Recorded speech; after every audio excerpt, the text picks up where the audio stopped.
है। ये मत्स्य भगवान के चरित्र अत्यंत पवित्र हैं। वेदों का ज्ञान ब्रह्मा जी को प्रदान किया है। बोलो मत्स्य भगवान की। प्रलय पयसि धातु सुप्त शक्तिर्मुखेभ्यः श्रुतिगणमपनीतं प्रत्युपादत्त हत्वा द्वितीयमकथयदो ब्रह्म सत्यव्रतानां तमहमखिल हेतुम जिह्ममीनं नतोस्मि। बोलो मत्स्य भगवान की। श्री ठाकुर जी की कृपा से कथा तो बहुत पीछे ही है, अभी चरित्रों का श्रवण कराया जा चुका है। 9वें स्कंध में प्रधान रूप से सूर्यवंश और चंद्रवंश के राजाओं का चरित्र है। यह मात्र वंशावली नहीं है, ये भक्तों के चरित्र हैं। क्योंकि सर्ग विसर्ग स्थान पोषण ऊति मनवंतर ईशान कथा तृतीय स्कंध से होता है चालू। तो तृतीय चतुर्थ पंचम षष्ठम सप्तम अष्टम और नवम, 9वां स्कंध जो है वो ईशान कथा है।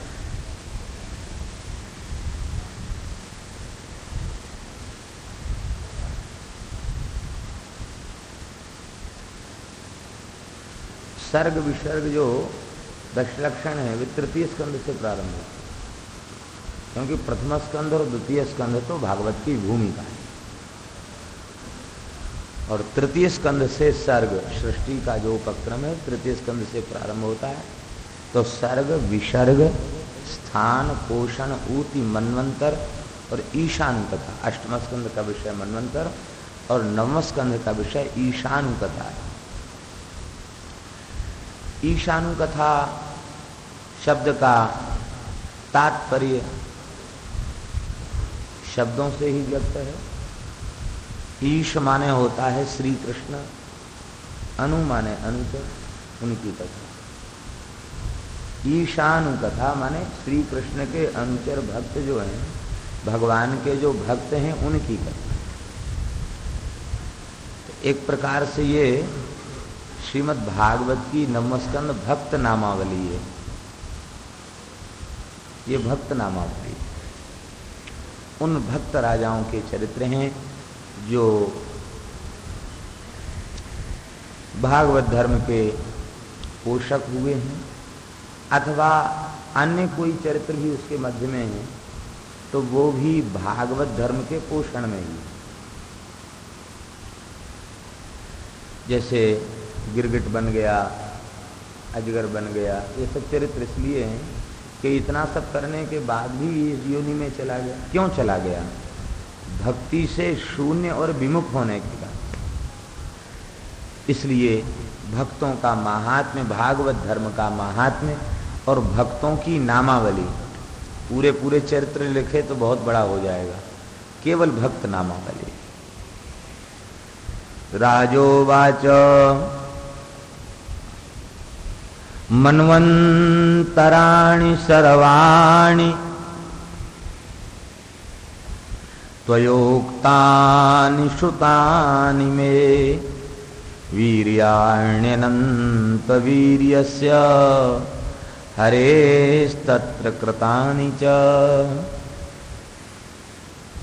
आपने अनंत वीर्य भगवान के जो मनवंतरों के अंतर्गत अवतार हैं उनका आपने निरूपण किया। हे भगवान, आप यह बतावें कि राजर्षि जो सत्यव्रत थे, मत्स्य भगवान ने जिनके ऊपर अनुग्रह किया, वे ही दूसरे जन्म में विवस्वान सूर्य भगवान के पुत्र के रूप में प्रकट हुए। यह कृपा करके आप बता दें।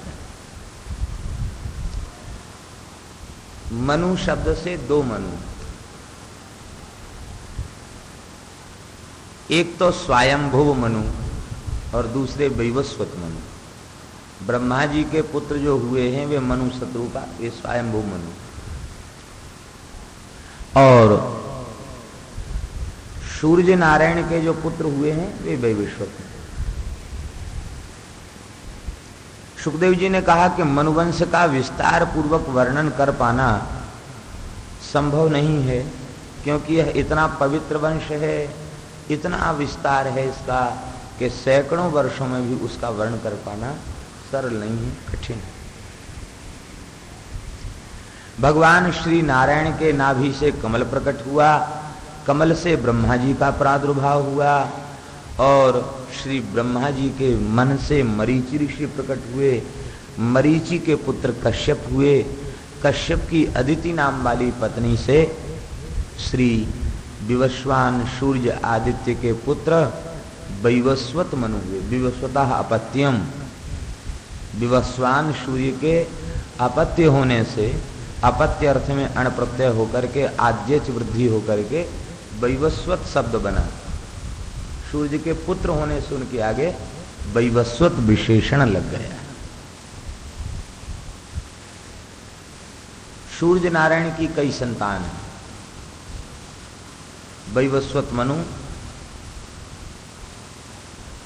शनैश्चर, यमराज, यमुना और अश्विनी कुमार, इतनी संतान।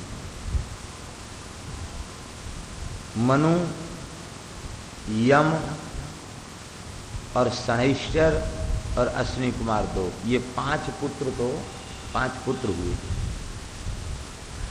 और यमुना और तप्ती दो पुत्रियां। इस प्रकार से कुल 7 संतान सूर्य नारायण के। सूर्य के तेज को सहन नहीं कर सकी संज्ञा देवी, अपनी छाया को उन्होंने रख दिया, स्वयं तप करने चली गई। तप करने इसलिए चली गई कि तप से हमें अपने पति के समान शक्ति प्राप्त हो जाएगी, तो उनके निकट हम रह सकें।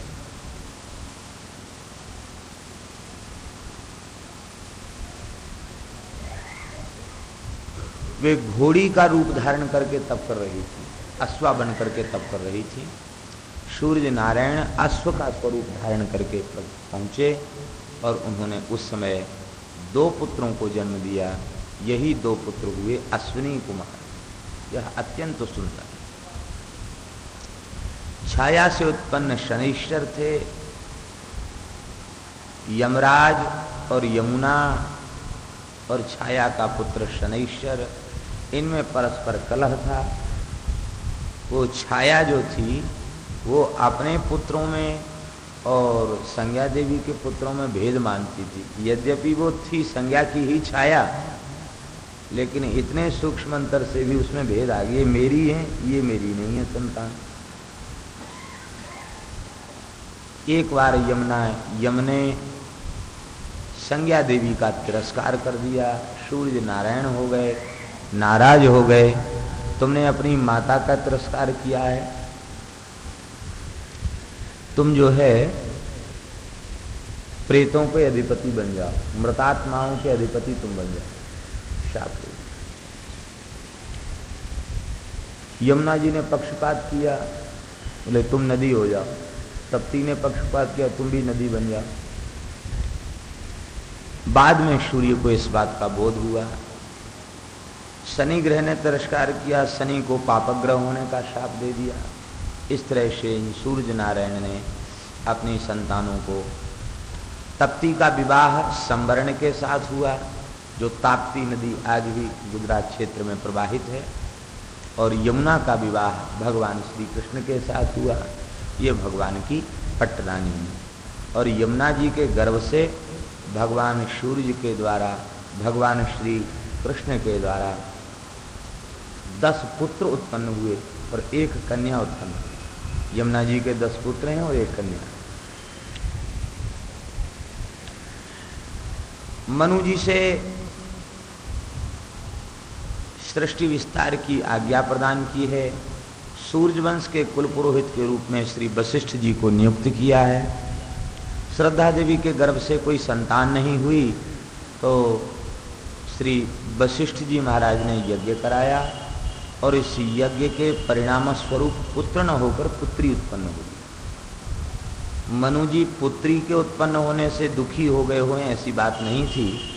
उन्होंने यही कहा कि महाराज आपने संकल्प पढ़ा पुत्र की प्राप्ति के लिए, पुत्री कैसे हो गई? वशिष्ठ जी ने ध्यान लगाया और बोले कि तुम्हारी पत्नी श्रद्धा देवी वे पुत्री चाहती थी और तुम पुत्र चाहते थे, तो तुम्हारी पत्नी ने ब्राह्मणों को एकांत में बुला करके बिना कर्मकांड के ही दक्षिणा दे दी और कहा कि बाद में जो महाराज देंगे वो तो देंगे, ये हमारी तरफ से ले जाओ। और देखो यज्ञ जप तप पूजा पाठ करते समय भीतर से प्रार्थना करना, बेटा नहीं हो बेटी ही हो। अब इतने ब्राह्मण संकल्प करें तो कैसे, इसलिए पुत्री होगी। संस्कृत में इसी का नाम उत्कोच है। अपना काम बनाने के लिए किसी को कुछ पैसा दे देना, इसी को उत्कोच कहते हैं। लोक भाषा में कोई कोई रिश्वत भी कहते हैं। ये सतयुग की घटना है। नजर बचा के जो दिया जाए उसे क्या कहोगे? अपने स्वार्थ की सिद्धि के लिए नजर बचा के जो दिया जाए वो उत्कोच है। और वर्तमान में लोगों ने उत्कोच और रिश्वत शब्द भी खत्म कर दिए हैं, कहा ये सुविधा शुल्क है।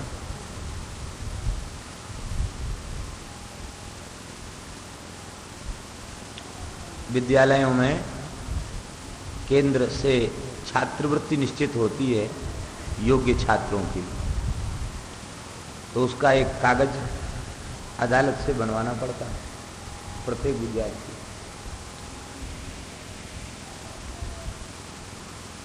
वहां पहुंचे कागज बनाने के लिए,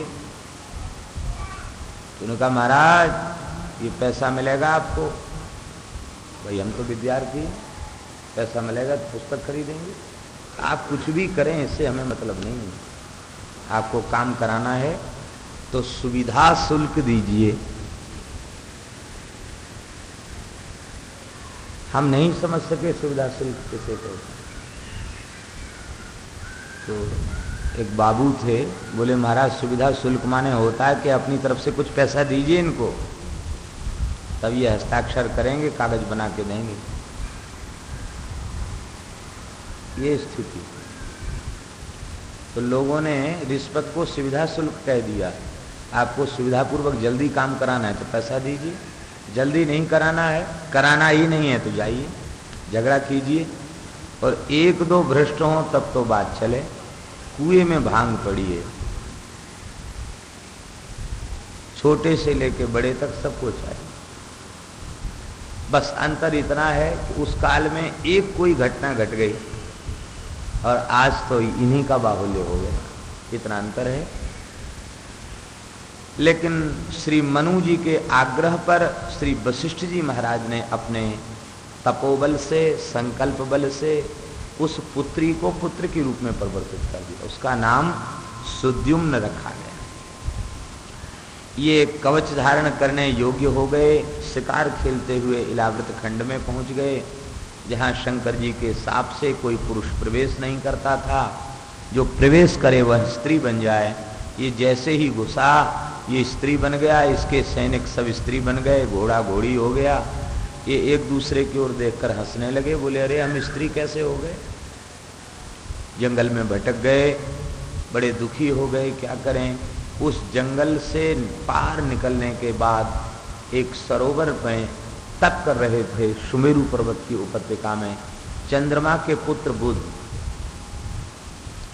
इन बुध ने उस सुद्युम्न, जो पहले इला नाम से उत्पन्न हुई थी, बाद में सुद्युम्न बन गया और फिर स्त्री बन गया, उसको श्री बुध जी महाराज ने गांधर्व विधि के साथ उससे पाणी ग्रहण किया और एक पुत्र को जन्म दे दिया। इसी पुत्र का नाम हुआ पुरूरवा। ये चंद्रवंश के मूल पुरुष है। ये बेचारे सोचते रहते थे कि हम राजकुमार थे, चक्रवर्ती सम्राट के कुमार हैं। सुनते हैं पहले हमारा जन्म कन्या के रूप में हुआ था, गुरु महाराज ने हमको पुनः पुरुष बना दिया, फिर हमारा दुर्भाग्य हमको पुनः स्त्री बनना पड़ा और अब हम अपने गोद में बालक को खिला रहे हैं। ये बड़े दुर्भाग्य की बात है। बार बार अपने गुरु महाराज को पुकारने लगे। गुरु जी ने प्रकट होकर दर्शन दिया और बाकी जितने सैनिक थे उनको देवताओं ने स्वीकार कर लिया, स्त्री बन चुके थे। और उनसे पूछा गया किम पुरुषाः, क्या आप लोग पहले आप लोग भी पुरुष थे कि आप स्त्री ही थे? उन्होंने कहा कि हाँ, हम पहले पुरुष थे, बाद में न जाने कैसे स्त्री बन गए। तो बार बार उनसे पूछा गया किम पुरुषाः, किम पुरुषाः, किम पुरुषाः आसन, क्या आप सब पुरुष थे क्या पहले? उन लोगों ने कहा पुरुषाः, बस किम और पुरुषाः ऐसे होने से उनको किम पुरुष कहा गया। और उनसे जो संतान उत्पन्न हुई उनको किम पुरुष संज्ञा दी गई। ये देवताओं की एक जाति है किम पुरुष।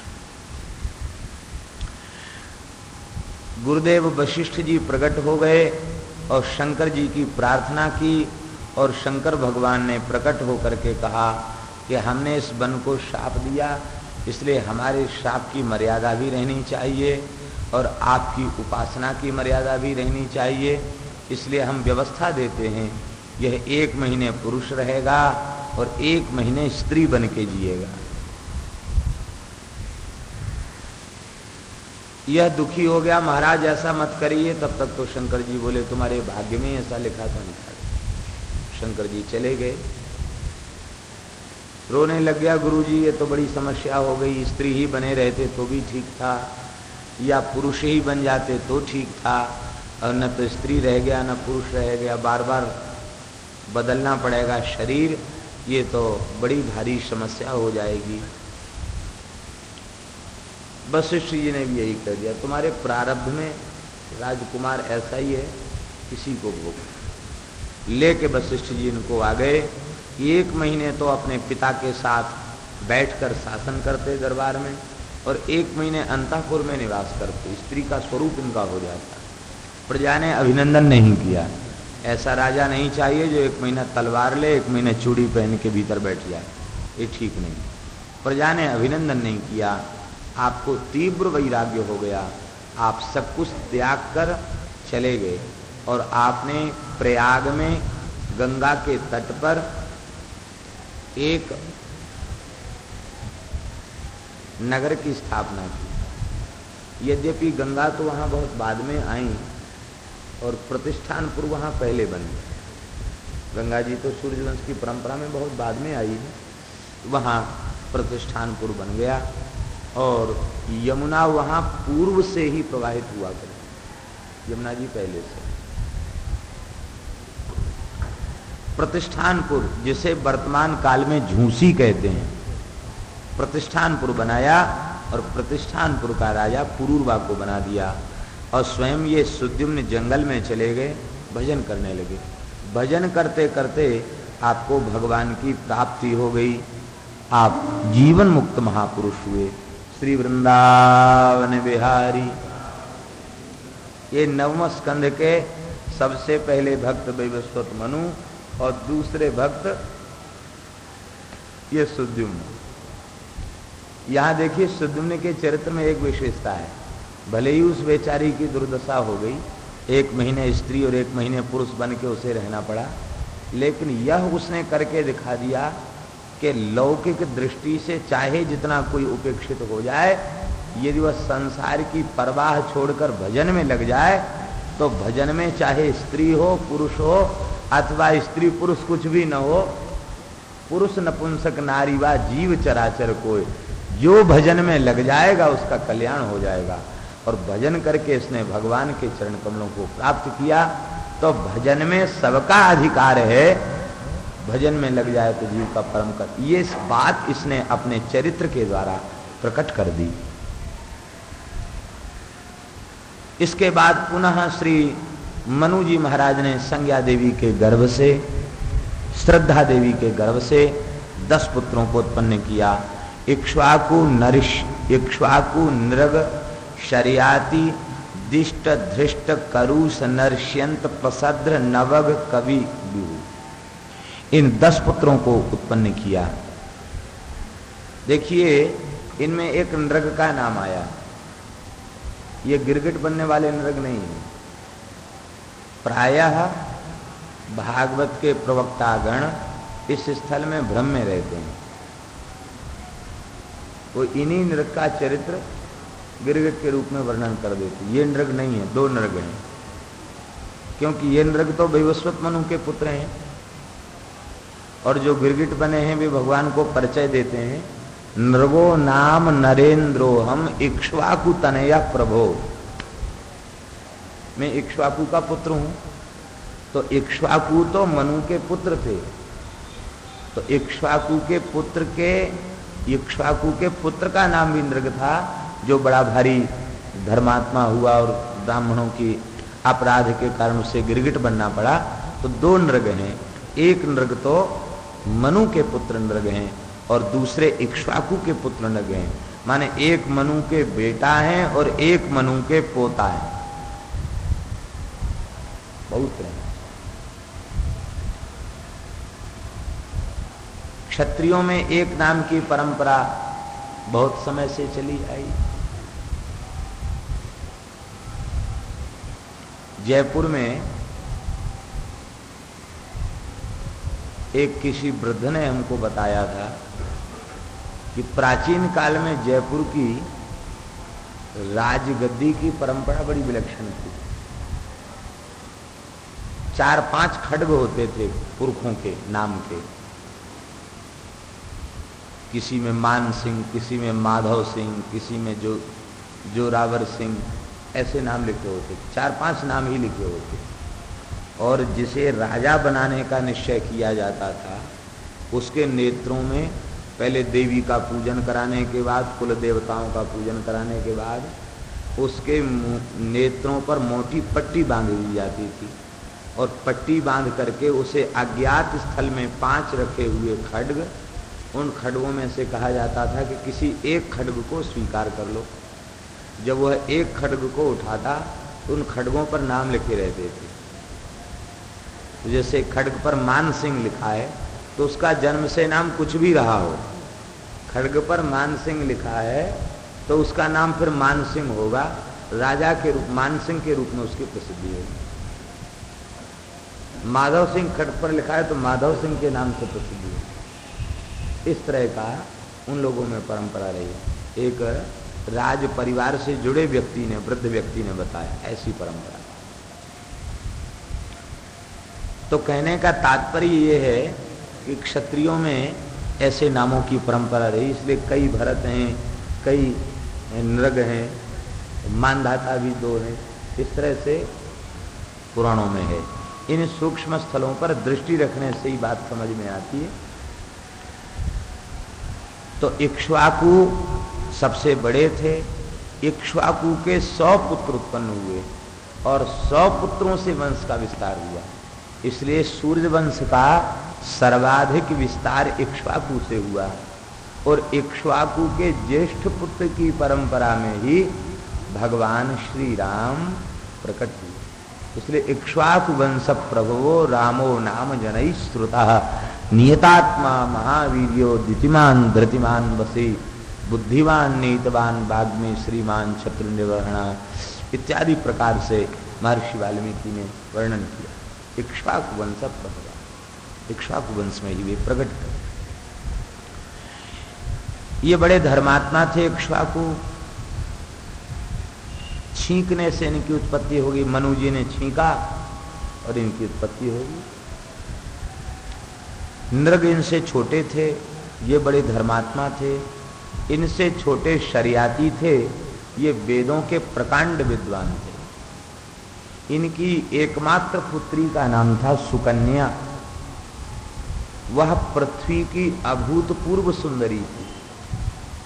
खिले हुए कमल की सुगंध उसके शरीर से प्रकटित होती रहती थी। अत्यंत सुंदरी कन्या थी। अपनी कन्या से बहुत स्नेह करते थे। एक बार अपनी कन्या को, रानी को लेकर वे च्यवन महर्षि के आश्रम में गए। च्यवन ऋषि तप करते करते बामी के रूप में उनका शरीर हो गया। शरीर पर दीमक लग गई, बामी ऊपर हो गई। सुकन्या सखियों के साथ घूमती हुई गई और उस बामी में से कुछ चमक आ रही थी, वो उनके नेत्रों की ज्योति की चमक थी। तप के कारण नेत्र इतने प्रकाश युक्त हो चुके थे कि उनकी चमक निकल रही थी। तो सुकन्या ने कौतूहल बस 2 कांटे उन चमकते हुए छिद्रों में डाल दिए। वे महात्मा के नेत्र थे और दोनों नेत्र फूट गए।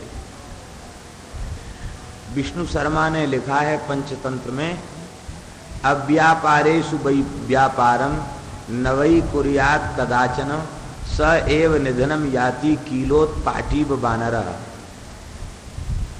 बिना काम का काम नहीं करना चाहिए। अब ये चमक रहा है तो उसमें सुई डाल देना या कांटा डाल देना, ये बिना काम का ही काम था। चंचलता बस उसने दोनों नेत्रों को फोड़ दिया और उसकी सजा सबको भोग। च्यवन ऋषि से प्रार्थना किया। च्यवन महर्षि बोले कि भाई देखो, हम वृद्ध हैं, भृगुवंशी ब्राह्मण हैं और हमारी हजारों वर्ष की आयु है। तुम्हारी बेटी ने तो हमको अंधा बना दिया और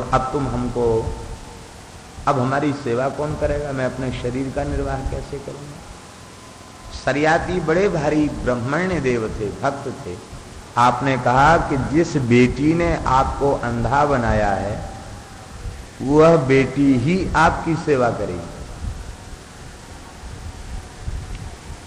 पुराणों में एक प्रसंग का और वर्णन है, च्यवन और शरियाती के संवाद का वर्णन है। उस समय च्यवन महर्षि ने शरियाती से कहा कि राजन, तुम मनुपुत्र होकर कैसी अधर्मयुक्त बातें करते हो? तपस्वी को किसी भी नारी शरीर से सेवा लेने का अधिकार कहाँ है? यदि वह सेवा लेता है तो उसकी तपस्या नष्ट हो जाएगी। तपस्वी को अधिकार नहीं है। च्यवन जी की इन बातों को वे समझ गए। ये कन्या से सेवा नहीं चाहते, अधिकृता पत्नी हो तो उसे सेवा करने का अधिकार है। मतलब ये संकेत कर रहे हैं कि तुम बेटी, ऐसे हम बेटी से सेवा नहीं लेंगे, बेटी का ब्याह कर दो तो सेवा लेंगे। प्रसन्न हो गए सरियाती, और सरियाती ने अपनी बेटी का विधि पूर्वक पाणी ग्रहण कर दिया, कन्यादान कर दिया। एक अंधे ऋषि को अपनी बेटी देकर चले आए। कैसा त्याग था उन राजाओं में। वह सुकन्या उनकी सेवा करने लगी। समर्थ ऋषि च्यवन, वे अपने संकल्प से ही कुछ भी कर सकते थे, लेकिन उन्होंने अपने तप का प्रयोग नहीं किया। बड़ी कठोरता पूर्वक व्यवहार करते सुकन्या के साथ। वो सुकन्या एकदम क्षमाशील होकर के उनकी सेवा में लगी रही थी। एक दिन वे प्रसन्न हो गए।